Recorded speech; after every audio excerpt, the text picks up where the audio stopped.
من آماده. من یک شما برو. یک. ماشاءالله رفت برگشت سراتی. نام خدا سرعت آمد.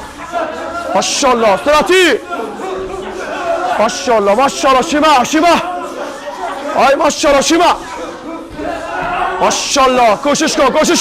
قهرمانای عزیز امروز میایم سر ضربات ترکیب موی تای. ضربات که امتیاز سالم داره، ضرباتی که امتیاز نداره. ضربات سعی کنید بچه‌ها از ضربات مشت پیشتر یاد کردم، از گرات، ضربات آکین اپرکت و همچنین ضرباتی که سالم است مثل ضربات ساق، ضربات تچیان و ضرباتی که خیلی کشنده است. ما شما زیادتر در ضربات موی تای و زیادتر نکاوتی استفاده می‌کنیم. ضربات سوک است، ضربات سکنت است، ضربات سکلاب است. تایم قید میشه براتون بچه‌ها. فقط چیکار می‌کنید؟ ترکیبی ضربات از چپ راست شروع می‌کنین، سوک اضافه می‌کنین، زانو اضافه می‌کنین، بعد از اون کمی فاصله می‌گیرین، ضربات تچان اضافه می‌کنین. متوجه شدیم؟ که بگید ان شاء الله ضرباتی که خوبتر است، سالمتر است. متوجه منظم کار کنیم. به ترتیب تایم 1 دقیقه 1 دقیقه تایم قید می‌کنیم بچه‌ها. فهمیده شد؟ اینتران وای کیلو چون مای ماشاءالله بله بخیر تایم چوک ماشاءالله کوشش سرعت بده دیگه ضربات آفرین ماشاءالله خوب سرعتی ماشاءالله مکترون سوک سکنت سکتی کاوترون ماشاءالله شیما بشون دیگه سرعت بشون ماشاءالله کاوترون کاوتی تچیان سرعتی بشون. ضرباتی که ما شما بیشتر یادآوری کردیم ضربات سوک است که باید به طریق سالمش کار شود. ضربات سکنت است که زیر زناق مستقیم حریف کار میشه و همچنین ضربات زانو است، سکلاب است که ما شما باید داخل کلاب و همچنین در مسابقه و به طریق سالمش کار کنیم. احیانا اگر ما شما ضربه سوک به طریق سالمش کار نکنیم خدا نخواسته دست آسیب میبینه.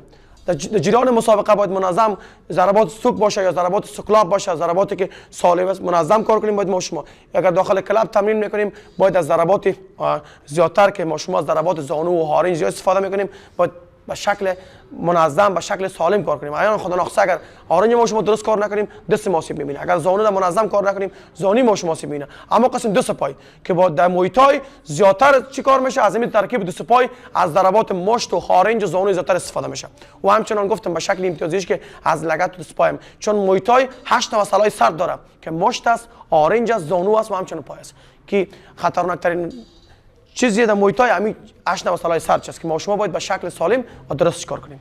امیدوار هستم که همین نواقصایی که ورزشکارا داره ان شاء الله نواقصای خود برطرف کنه و همین چیزایی که در جریان تمرینات ما شما کار میکنیم همچنین مسابقه کار کنیم به شکل سالمش کار کنیم. خب حالا میایم سر ترکیب ضربات موی تای که زیادتر امتیاز میگیریم بچه‌ها و در فایت‌های آماتور زیادتر از این کار میشه. یکی ضربات نکاوتی است که نکاوت زیادتر کار میشه، که ضربات که امتیازیه بچه‌ها ما شما کار میکنیم، ترکیب دو سپای کار میکنیم یعنی شادو میکنیم، ضربات مش کار میکنیم. بیشتر یادآوری کردم از ضربات ساق، ضربات تچیان، ضربات تیپ از جا کار میشه. ضرباتی که زیادتر در گردنگیری در موی تای کار میشه زانو است که زیادتر در گردنگیری در امتیاز در موی تای کار میشه. اکثر 50% فایت موی تای سر گردنگیری است که ما شما زانو کار میکنیم. متوجه هستین؟ چند حالت زانو داریم، یکی کاوترون است، کاوتیز، کاوچیان است و همچنین ترکیب دو سپای. اینا براتون تایم قید میشه. شما دست پای فاصله خود مراعات میکنین، ترکیب دو سپای امتیازی کار میکنین. متوجه شدین؟ آماده شد؟ خب قشنگ ضربات موی تای ترکیب دو سپای کار میکنین. آماده برا چوک دست پای ترکیب بچه‌ها شما دیگه ماشاءالله دست پای ترکیب دست پای ماشاءالله شما